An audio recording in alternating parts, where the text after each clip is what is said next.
What's the offer? What's the value you generate for the person that's coming to your house, coming to your project? And what's the reason you're going to give them to pay more in your offer? Then you're going to make people pay more, stay longer, be happier while staying in the city, which is the final result you want to get. Hola, estoy aquí en Terra Hotel en Conquistadores. Vamos a participar de una charla con inversionistas, todos que hablan inglés, me van a poder hablar inglés. Un tema que se llama Terra Club, que es un club de inversionistas. Vamos a estar hablando con varios desarrolladores inmobiliarios de la ciudad y gente que hace inversiones por todo el mundo.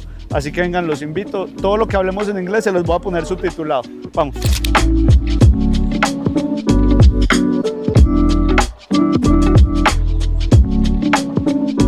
Dale, es uno de los proyectos más chimbas que va a tener esta ciudad, de la constructora Vértice.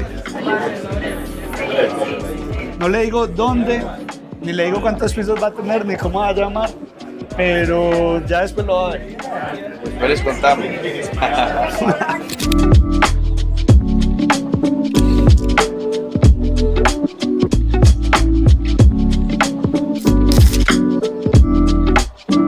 Bueno, ya vamos a empezar, muy nervioso porque me van a poner a hablar inglés, pero aquí Nico cualquier cosa me sapea las palabras que se me olvidan. Action Living with the chain Action Black, the gym chain. This project was developed thinking in just one reason, is that when you provide value, cost comes in second place. Because when people need something, just like a gym or a place to work, or someone where they can meet people, then they do this value, this cost analysis, and they can basically pay more for more. That's our mission, to create projects that are so niche, that generate so much value for whoever's renting, that they cannot compare it to something else. And this is something that I see that happens everywhere when the market gets saturated, which is happening here. In some way, that when someone goes and goes to Airbnb looking for an apartment to rent, like 80% of the apartments look the same and they offer the same. What's the offer? What's the value you generate for the person that's coming to your house, coming to your project? And what's the reason you're going to give them to pay more in your offer? Then you're going to make people pay more, stay longer, be happier while staying in the city, which is the final result you want to get. My question is that correct? And is it still just, what's the exit strategy for someone who buys shares in a project? Is it they just sell their shares whenever they want, but there's not necessarily a time where a GP can sell the shares, correct? Or am I wrong? Yeah, so the share models here basically are throughout fiduciary, which is a trust, basically. The fiduciary rights here have one thing that's really special, and it's that you can sell it whenever you want to whoever you want. The only thing is that person who's buying needs to pass all the prerequisites that the fiduciary stands. This is made so no one's laundering money through it. So it's a really good kind of have a safe investment. The other thing is that you only have to pay one minimum monthly salary in order to sell it, differently from selling a property in which you have to pay a lot of stuff just to sell it, and you also have to pay property gain taxes. With the fiduciary rights, you don't pay those, which is really good. Basically, when we started 4 years ago doing rental properties, we rented out properties in different buildings. Fastly recognized that wasn't the kind of business we want to do, because it's really difficult to operate properties that are in different buildings, that are owned by different people, in which you have neighbors that don't like you, in which you don't have much control of who enters the property. When you operate a property that you don't have control of who can access the property, you are basically falling into a risk.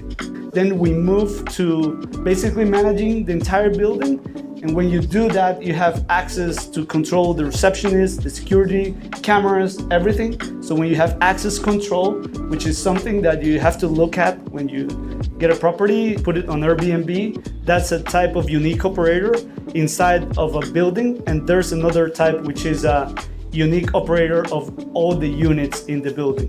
Those are the two kinds. One is the one that operates the entire thing. It's more like a hotel, even though the apartments are Airbnbs, the operation is as a hotel. And then this kind of businesses gives you returns whether your apartment is rented or not, just as a bag, just as a normal business, in which you're a shareholder. And then on the other part, there are the individual operators inside of one building, which it's more profitable, but you also have the vacancies. And when you have vacancies, well, you don't receive the returns. One is more stable, the other one is higher in profit. So you have both. That's a decision you have to make when making a purchase. Someone from the crowd that had a touristic project in the Amazon asked me if I could help him on ideas on how to sell it to investors. As a coffee country, we don't know much about coffee. As owners of one of the largest forests in the world, we don't know anything about it. That's what it is. Most Colombians don't care about the Amazon. They will never go there in their lives. But there are many people in the world that appreciate the Amazon. I will try to get those people in. I will market it internationally. People in the US, I think they love the environment more than us, and they will love to see a project like that more if it takes care of the community. Buyer or investor, one Airbnb, what would you take? Well, that will depend on if you want to work or not. First. Yes, because if you want to do the work, just go and buy a nice unit, just as Rich said, that go and buy something that's 10, 15 years old, refurbish it, and you'll have very, very good returns if you do the work yourself. But if you don't want to do the work and you want just to have like an income out of it, I'll go for the one that's managed, that the entire building is managed by one company, just because it's more stable. Regardless your unit gets rented or not, you'll get a good return monthly if that's what you want, because in this business, that's something that we haven't talked about, it's futures. Because when you have a rental property, and it's just one unit, you cannot forecast how the year is going to be. But if you are part of a bigger business in which there are more units, you will know how it's going to grow because it's more stable. So that way you'll know I'll get X% return yearly. And then if you want to invest in other properties, you will know most of the time you'll know how much return you're getting, so you can get a loan or stuff like that because you're sure of the return. Is on finances and construction, and my mom is on legal. It's 3 and 57 more people. Me?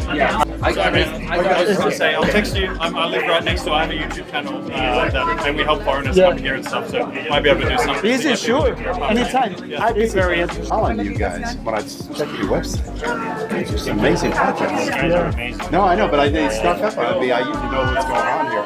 But you guys went all my way. We should talk. I really have studied this medical tourism stuff. Yeah. Subject. This kind of project. By the way, some other projects in the world. Did you get that one off? Assisted living. Yeah. Challenge is going to be the marketing. Yeah. If you can. The reason I don't advertise in the United States because my cost per lead would be $500 a lead, whereas on Google AdWords, SEO, it costs me $20 a lead. So you got to. I think the key is how you market. Because they should go to the United States. I mean, Medellín. Because they're the same thing when I tell them to come here. The hard part is getting the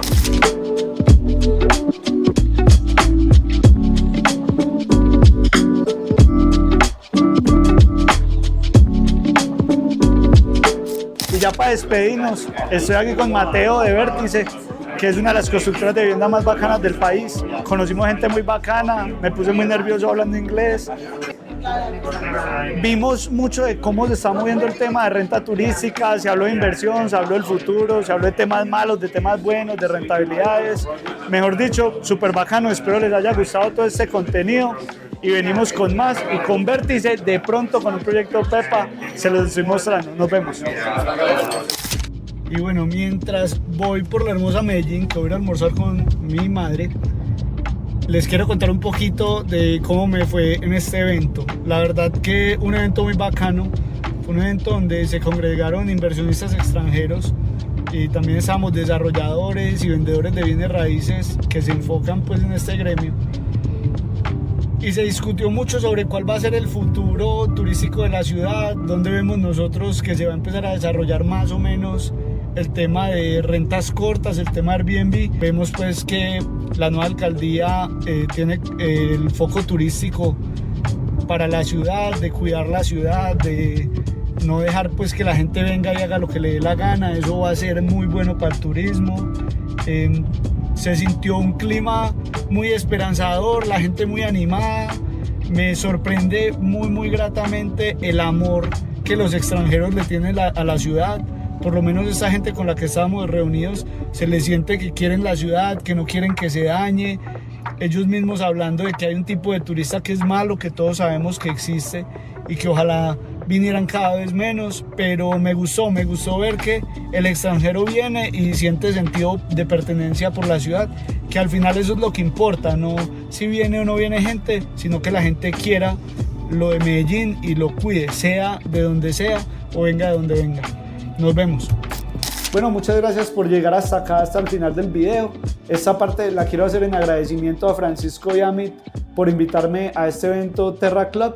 Muchas gracias, muchachos. So, Francisco and Amit, thank you so much for this invitation. Hopefully we can do things together in the future. Goodbye.